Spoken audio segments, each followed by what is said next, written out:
அடுத்து 12வது ஸ்லோகம். காங்க்ஷந்தக கர்மணாம் சித்திம் யஜந்த இக தேவதः க்ஷிப்ரம் ஹி மானுஷலோகே சித்திர்பவதி கர்மஜா. கர்ம வினையின் பயனில் விருப்பமுள்ளோர் தேவதைகளை தொழுகின்றனர். ஏனெனில் இவ்வுலகில் வினைப்பயன் விரைவில் கிட்டுகிறது. விளக்கம். மனுஷனுக்கு புதிய கர்மம், புது புது செயல்கள் செய்ய உரிமை இருக்கு. செயலால பலனும் விளையுது. இது வெளிப்படை. பலன்கள் யாவுமே கர்மத்தால தான் உருவாகுது. அஹ் ஆஹ் இந்த எண்ணம் மனசுல எல்லாருக்கும் பதிஞ்சும் இருக்கிறதுனால பகவான் கிடைக்கிறதுக்கும் சில கர்மங்கள் உள்ளதாக மனுஷன் நினைக்கிறது உண்டு. பகவான் கர்மஜன்யம், அதாவது கர்மத்தால் அடையப்படுறவர் அல்ல. பகவானை அடையணுங்கிற ஆவல், அந்த ஆவலால லோக சுகபோக நாட்டமின்மை இதுகெல்லாம் உண்டாச்சுன்னா பகவான் கிடைப்பார். சத்சங்கம் போகணும், குரு தொடர்பு வேணும். உலகத்துல கூட சங்கம் வைக்கிறதுனால தான் வாழ்க்கையில எதையும் சாதிக்க முடியுது. ஆன்மீக வாழ்க்கையில சத்சங்கம் உதவுது, உயர்த்துது.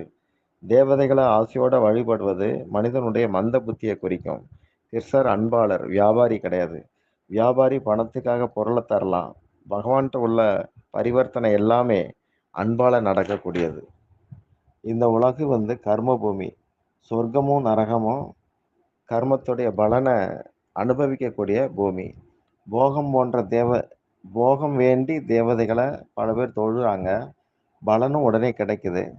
பிரம்மசூத்திரத்துல இருக்கு, பலனை வழங்குபவர் பகவான் தான் அப்படின்னு இருக்கு. 3:2:39. அந்நிய தேவதைகளை சரணடைவதால கிடைக்கிற பலன் கூட பகவானால தரப்படுறது தான். ஆனா பூரண அறிவின்றி அந்த பலன் நுகரப்படுகிறது, அந்த பலன். மேலும் அந்த பலன்ல பக்க விளைவுகள் கூட இருக்கலாம். அது நமக்கு தெரியாது.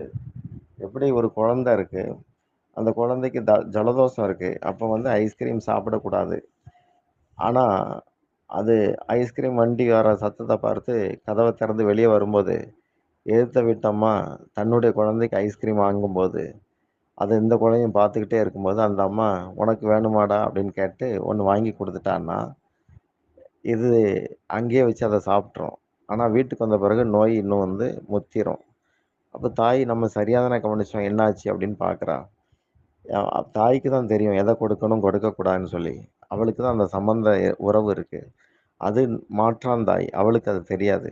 இதே போல பகவான் கிருஷ்ணரோட தான் ஜீவனுக்கு ஆத்ம சம்பந்தம். அவருக்கு தான் எதை கொடுக்கணும் கொடுக்கக்கூடாதுன்னு தெரியும். தேவதைகளுக்கு ஆத்ம சம்பந்தம், நமக்கும் தேவதைகளும் ஆத்ம சம்பந்தம் கிடையாது. மனைவி கணவன்கிட்ட இருந்து தான் புடவையை வாங்கி உடுத்தணும். அதுதான் சம்பந்தம். அடுத்தவர்கிட்ட இருந்து இருக்கக்கூடாது. அதை பகவானுங்க ஜாடையா சொல்றாரு.